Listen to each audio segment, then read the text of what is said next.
Magandang umaga po at after Baguio, nandito na naman po tayo.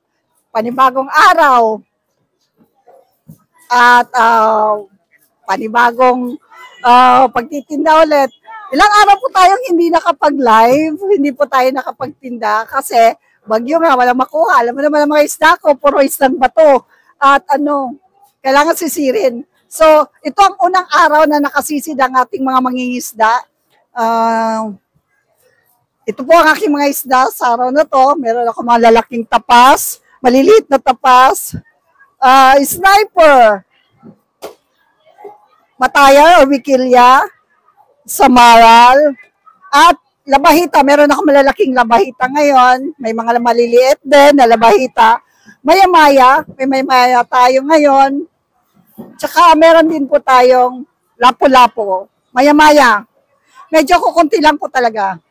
Tsaka meron tayong dalang bukid, cuttlefish, meron din tayong isda, mga pusit, at kanina meron na tayong mga nabentang mga isda.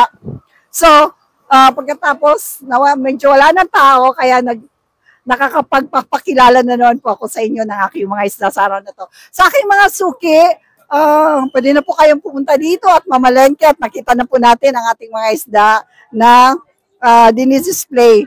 Tsaka sa mga followers, mga suki ko, suportahan nyo naman po ako sa aking pagtitinda araw-araw. Pwede po kayo mag-subscribe sa aking page, FB account. Meron din po akong YouTube channel. Meron din po akong TikTok. Pwede po kayo doon mag-subscribe din po sa aking YouTube channel.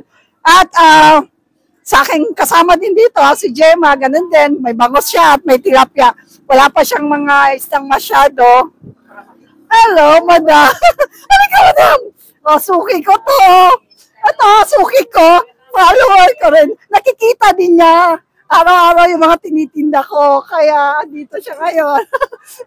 Kanina sabi niya, nakikita kita. So, masaya ako sa mga ganun kasi unti-unti tayong nakikilala ng aking mga suki. So, meron din pula akong cuttlefish ha. May cuttlefish ako, meron akong balaki. So sa aking mga suki sa umagang ito, muli ko po kayong inanyayahan na pumunta sa aking pwesto at mamili na po tayo. Actually ngayon, wala rin pa masyadong mga istang bato dito sa palengke ng Iba, Zambales. Mostly dito bangos, mga tahong, mga tilapia pa rin.